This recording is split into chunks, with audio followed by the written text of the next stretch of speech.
Hi, folks. Welcome to Crisco's Corner. Hi, folks. Welcome back. Boy, oh boy. You know, I've just about had it with these a-holes. My patience is running thin. You're supposed to get more patience as you grow older. Apparently, that's not true, at least in some cases. From newsbusters.org. CNN Plus. Forget Hunter. Real media scandal is CBS hiring a Trump official.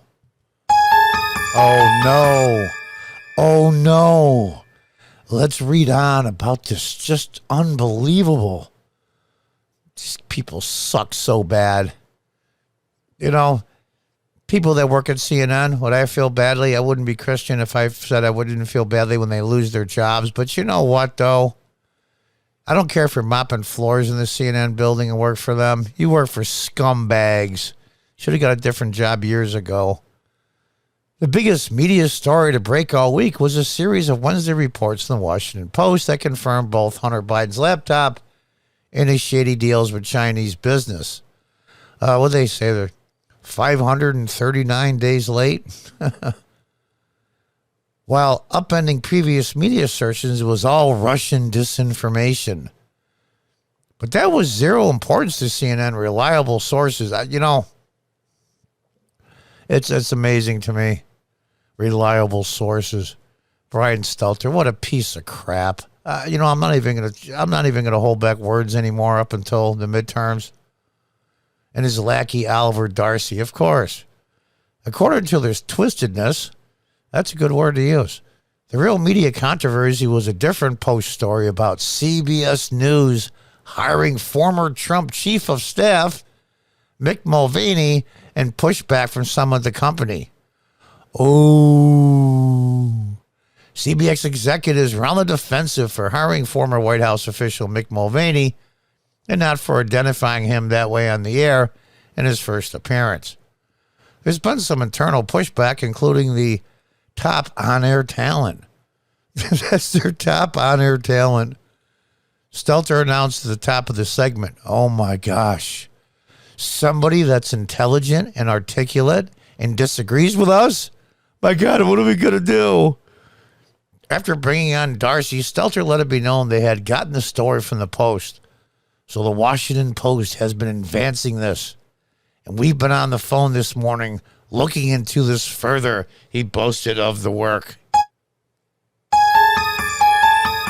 They've been on the phone all morning trying to figure out if this is true or not.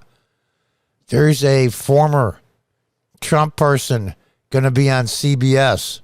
My God, it is the end of Western civilization. Again, CNN and Stelter chose to do their story over the other bombshells by the Post. Why would they? The Post that actually have consequences that are harmful to President Biden and the media. Of course, Stelter wanted to hype it up. This is going on for 3 days now. Uh-oh. 3 days in a row? CBS hired Mick Mulvaney, who was not just any former Trump official. You know, he was truly inside Trump's inner circle. Yeah, they make it sound like he was part of the Reichstag. Hitler's inner circle. You know, I probably shouldn't use the H word there, but, you know, YouTube is screwing my channel so badly now I'm not even care anymore. I'm not going to hold back. He was truly inside Trump's inner circle. And CBS hiring him, bringing him as a Republican voice, has not gone over well inside CBS. Who gives a crap what they think? Who really gives a crap what they think? Let's listen to a little bit of this nonsense.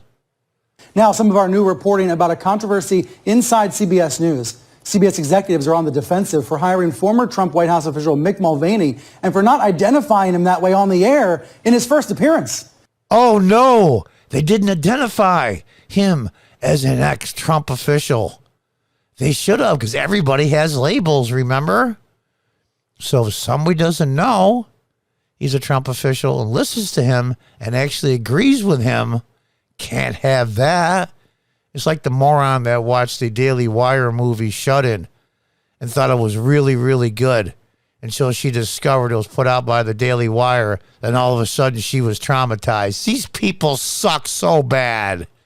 You're such a piece of crap, Stelter. My God, my God. Let's continue on. I know it's hard, but we must.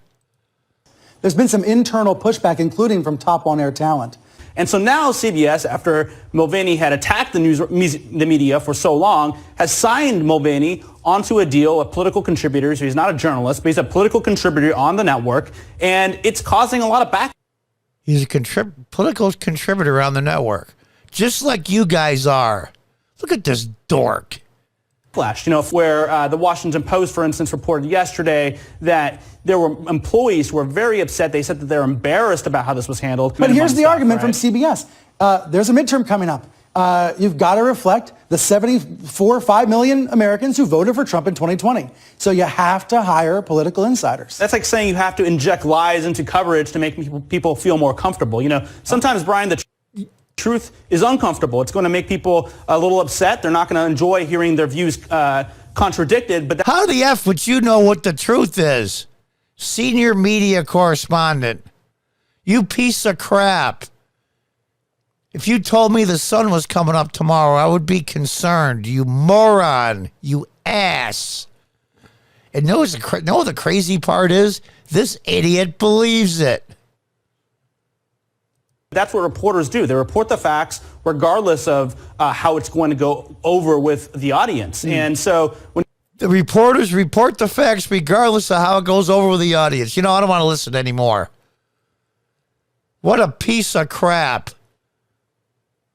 It just sit there with their self-righteousness and their bullshit. I'm not even going to hold back. This is ridiculous on so many levels. I'm not even sure if this moron believes it. The scary part is he might. They think they're in the right. They're scumbags.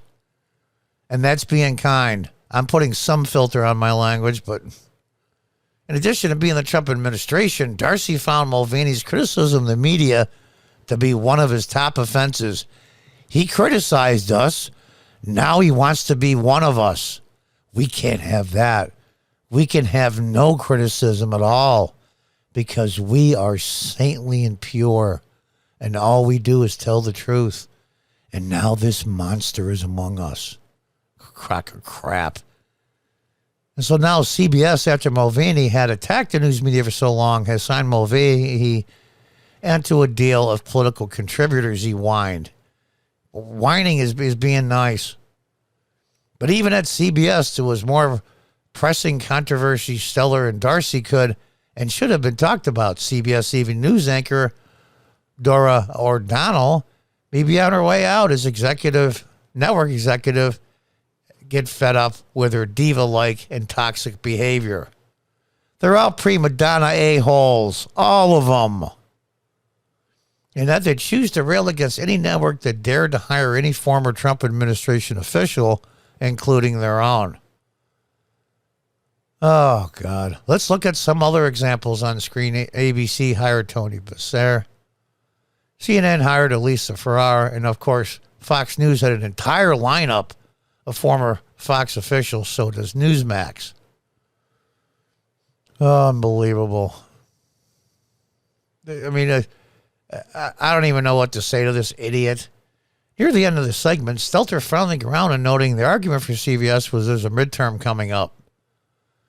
Darcy wasn't buying it. Instead, it was like CBS had chosen to inject lies into coverage that make people feel more comfortable. You ass. That's all you do. And then called it a really problematic hire. You work for CNN. It's none of your effing business.